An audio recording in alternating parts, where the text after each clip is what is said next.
Let me start off by first saying thank you for clicking on this video.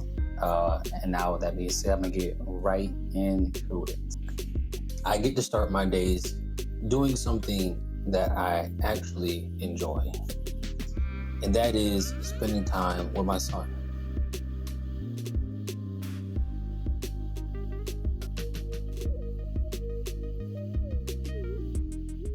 A few days ago, I was driving him to daycare, and I really enjoy our morning routine of getting him dressed and making sure he's got his milk for the ride, because he is feisty when he doesn't have his milk. There is definitely something magical about these moments together. They're ordinary but meaningful, and if things go the way that I hope, he's going to get older and I'm going to get older, and these moments will turn into memories that are going to age even better than wine. So this story is about my son and I, and one not so ordinary drive to daycare. The things that transpired actually changed the way I look at a lot of the things around me. Hopefully this will help somebody else out there. I recorded this over a couple days, so I hope you guys enjoyed the video, and just know that my outfits are going to change.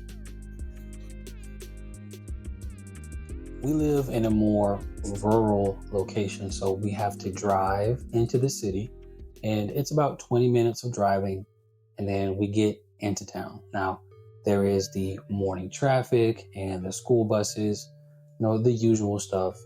And that morning, I had been listening to a couple of YouTube videos while I was on my way into town, just mulling over things that are happening in the world. And at the same time, my son was gnawing on one of his toys because he's just started teething. As we were approaching his daycare, all of a sudden a school bus for children with disabilities pulls out in traffic and it cuts me off.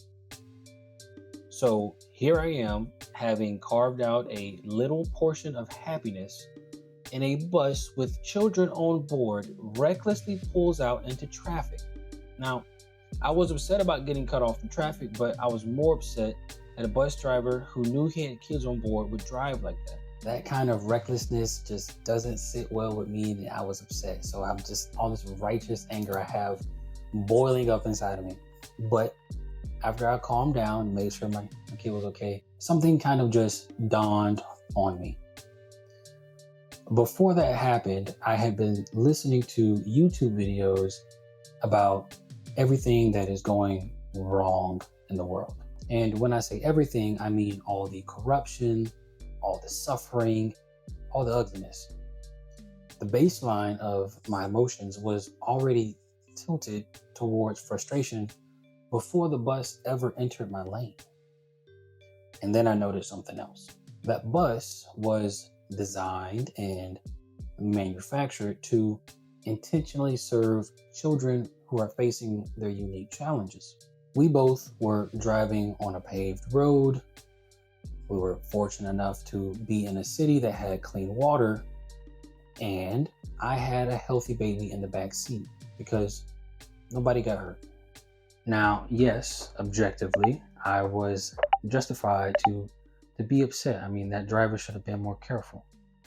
And I'll admit, I'm a bit biased these days when it comes to kids because things feel a bit more personal. But I asked myself, how much of that anger was actually mine and how much of it had been absorbed?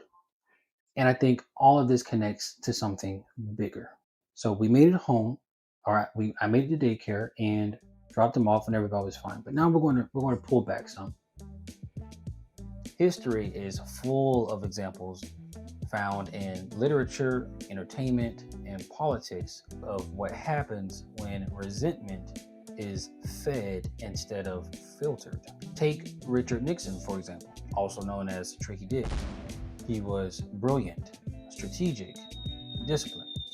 But people who study his life often point to a deep sense of grievance, feeling slighted, mistrusted, and targeted.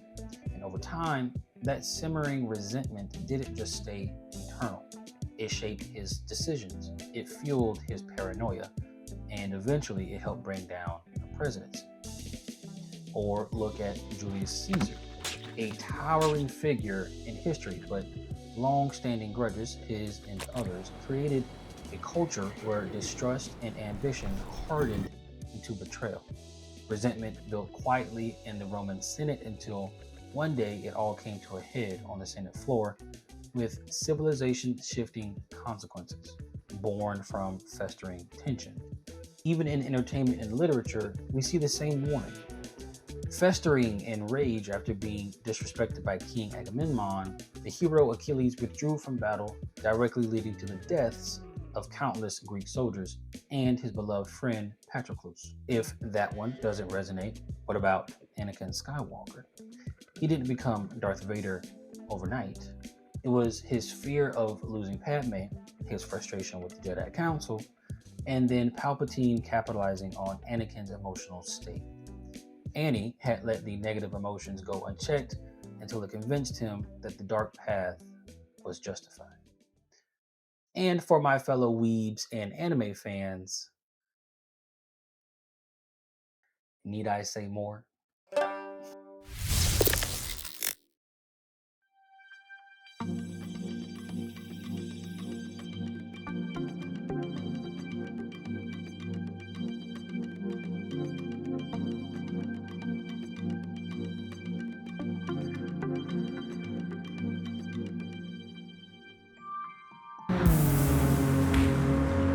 Now, this video isn't about Epstein or the Epstein class.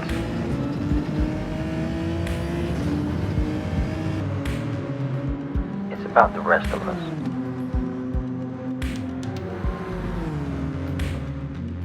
I mentioned something earlier about when I got cut off in traffic. How much of that anger was mine and how much of it had been absorbed.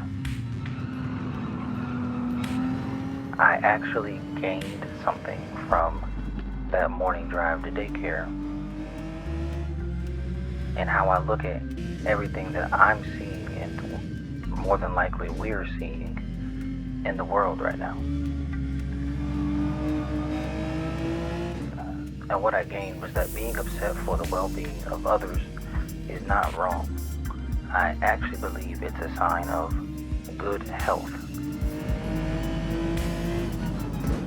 So, if you're mad at things in this world, I would say pat yourself on the back. Look, I know it sounds crazy, but that's actually a good thing.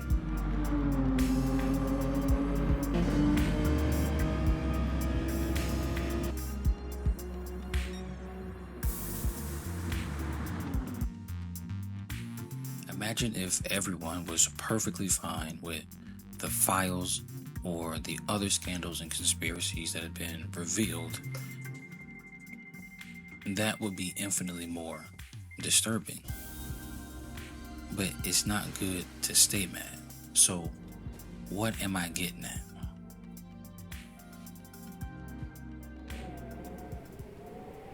I'm saying don't let the frustration sit and fester and turn us into people who can't see the good things that life still has to offer because we're so frustrated with the bad things. And I will be the first to say that I struggle with that myself from time to time. Rather than letting the frustration fester, we focus it into creating, into adapting, into trying to actually affect positive change in the world around us. Now, I try to keep this real because the truth is being positive and kind to people, it actually comes at a cost. You can put positivity out into this world and people just don't want to receive it. Some people just want to see the world burn. They take it and they just kind of squander it. They just throw it to the side. It doesn't matter to them. And that right there is the cost. That's what I'm trying to get at. You have to still pick it back up within yourself and be prepared to give it to someone else. If you're somebody like me who just has that little thing ticking in the back of their head that always says danger, danger, danger, need to identify, need to rotate around, make sure it's not there, just pause that.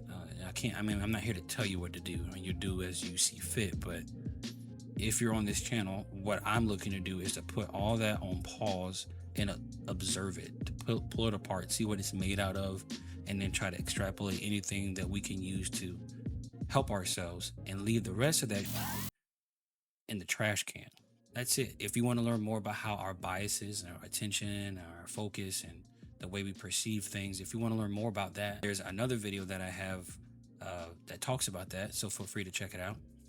If I haven't posted it before this one, it'll definitely be right after this one.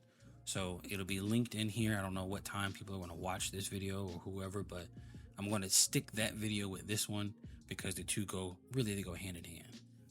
This actually was intended to be a short 5-minute video, but as I started diving into it, I started seeing areas where I could improve the story and add this to it and maybe embellish it a little bit with some of the edits and stuff. And I ended up just getting a little carried away in certain aspects, but I also was finding my own flow and design and themes and rhythms. So I'm droning on and on and on. I'm sorry. If you guys are still here, thank you for listening to me.